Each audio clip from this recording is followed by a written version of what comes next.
સમાચારના માધ્યમથી મને જાણવા મળ્યું છે રાજુ કરપડાએ આમ આદમી પાર્ટીના તમામ પદ પરથી રાજીનામું આપી દીધું છે। ત્યારે મેં એમને સંપર્ક કરવાનો પ્રયાસ કર્યો પણ એમની સાથે સંપર્ક થયો નથી।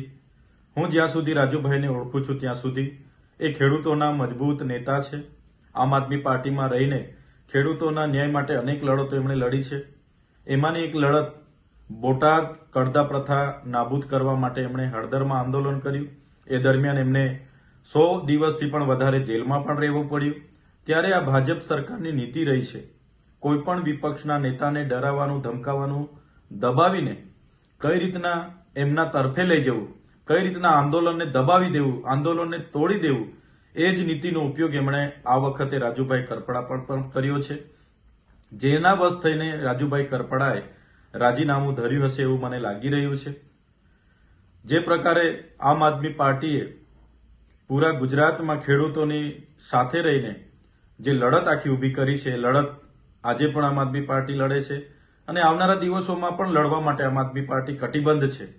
ગુજરાતની જનતા માટે હર હંમેશ આમ આદમી પાર્ટીના કાર્યકર તરીકે અમે સૌ ગુજરાતની જનતાના ન્યાય માટે હર હંમેશ લડતા રહીશું।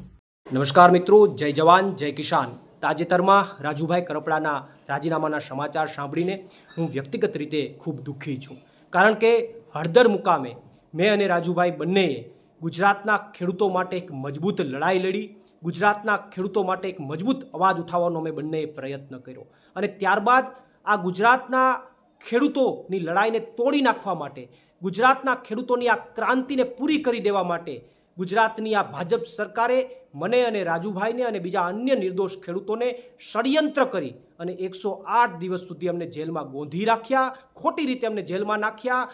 જેલમાં પણ આ ભાજપની સરકારે અમને યાતનાઓ આપવામાં કંઈ બાકી ન રાખ્યું, અમને હેરાન કરવામાં કંઈ બાકી ન રાખ્યા, અમારી ઉપર પ્રેશર બનાવવામાં પણ આ ભાજપની સરકારે કંઈ બાકી ન રાખ્યું અને એટલા માટે મને શંકા છે કે બીજેપીની આ પ્રેશર ટેકનિકના કારણે ક્યાંક અને ક્યાંક રાજુભાઈએ રાજીનામું આપ્યું હોય એવી મને શંકા છે। પરંતુ હજુ પણ અમારા પાર્ટીના તમામ નેતાઓ અને મારે પણ રાજુભાઈ કરપડા સાથે વાત થઈ નથી। અમે એમની સાથે જ્યારે વાત કરીશું ત્યારે અમને ચોક્કસથી યોગ્ય કારણ જાણવા મળશે અને જ્યારે યોગ્ય કારણ જાણવા મળશે ત્યારે ચોક્કસથી અમે ગુજરાતની જનતા સામે એ યોગ્ય કારણ મૂકીશું। આભાર। પ્રવીણ રામ, પ્રદેશ ફ્રન્ટલ અધ્યક્ષ, આમ આદમી પાર્ટી। વૈષ્ણવજન તો તેને કહીએ જે પીડ પરાઈ।